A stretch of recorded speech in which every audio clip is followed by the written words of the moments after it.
What's up Team MBL, it's Music by Lucas. Before we get started guys, Kingsley told me that I have to tell you to go check out his latest production. I will leave the link right up here in the corner, so after this is over, go check out his new song. His meows are beautiful. Remix contests are happening all the time on sites like Spinnin, Wavo, and on Team MBL, and we're actually planning on doing another remix contest on teammbl.com soon, so I thought it'd be the perfect time to tell you guys about 5 tips to win any remix contests. And we know Kingsley needs to know this too because he's an upcoming rising music star, right?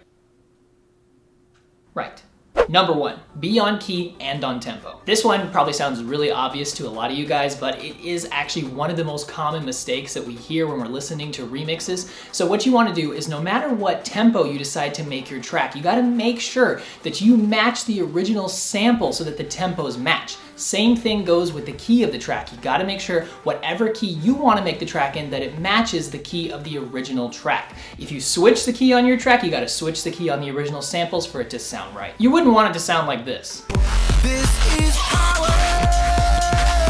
Number 2, don't change it up too much. Basically, it's trying to find the perfect balance between changing it up enough that it sticks out and not changing it up so much that it's completely unrecognizable from the original. If you guys remember from our Cashmere video, he talked about that the way he does remixes is giving the original track something that it doesn't already have. So if the original track is really electronic sounding and inorganic, a lot of big leads, he likes to give it more organic elements, more acoustic guitars, things that it doesn't already have. And the flip side of that, if it's really organic and a cappella sounding, really ambient, he likes to speed it up, he likes to add more electronic elements to make it stand out. This is a perfect thing to do because it gives the track something it doesn't have so it stands out, but it doesn't completely change it so much that you can't recognize the original song.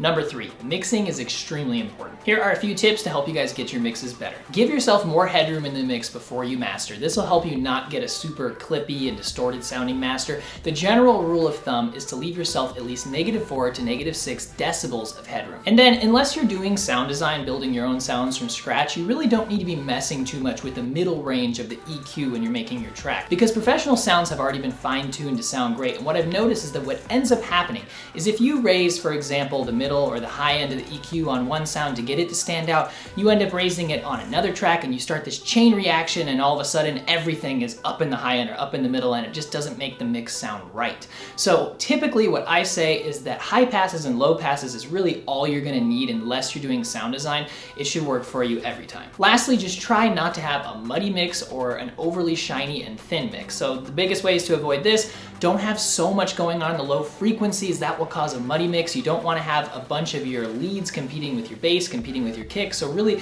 the only thing that should be in the very low end of your mix is your sub bass and your kick. If you avoid having too much in the highs, you're going to have a much more balanced mix with those mids, the lows, and the highs, and it's just going to sound a lot clearer. Avoid muddiness. You just need a good pair of boots. No. Number 4, your arrangement needs to tell a story. Your goal is to build energy and suspense up until the drop, and then on the drop, you want to blow them away. But you have to remember, halfway through the drop, you got to continue to build that energy, start doing some variation, and on the second break, that's really where you want to switch things up. So halfway through the drop, you want to add more energy. And the second break is where you can really have fun and be unique. Number 5, this one's really important, guys. Votes help you get plays, but they don't really help you win. In remix contests, there's a lot of confusion. Producers think for some reason that the tracks with the most votes are most likely going to win, so they end up spending their time doing the opposite of what they should be doing. They focus all their time and energy on getting votes and less time making an incredible track. The truth is that most quality remix contests on sites like Spinnin, and Wavo, they have judges that will listen to every single submission. So that means by getting all these votes, what you're really helping yourself do is get noticed by the other contestants and get yourself maybe more plays on your SoundCloud, but not as much getting noticed by the judges, and it's not really gonna help you win at the end of the day. So focus your time on making a quality remix. But I just bought 5,000 votes for my remix. Is it super dope? I don't know. I haven't made it yet. Anyway, that's it for today's tips, guys, so make sure you pay attention to those 5, and if you do, you're gonna have a much better shot at winning any remix contest. And as always, guys, if you wanna work with me personally on your tracks, you can join the producers team. We can work one-on-one, we can Skype, we can chat, we can email. There's a lot of different options on there. We have 100 members already, so if you wanna join, the link, as always, is in the description. And guys, don't forget, check out Kingsley's song. I mean, he worked really hard on this one. He did. He worked harder than this one than Vibe, so you can tell. And remember guys, it's all about teamwork. We got new videos every Wednesday and Friday. So if you're not a member of the team yet, hit that upside down subscribe button. With your head, apparently. With your head. Yeah, pause up, Kingsley. Pause up. All right guys, I'm musicbyLukas. Lauren and Kingsley. And we'll see you next video. Avoid muddiness. You just need a good pair of boots. Pair of boobs is more like it. Did you do double thumbs up? Yeah. Oh no. Oh no.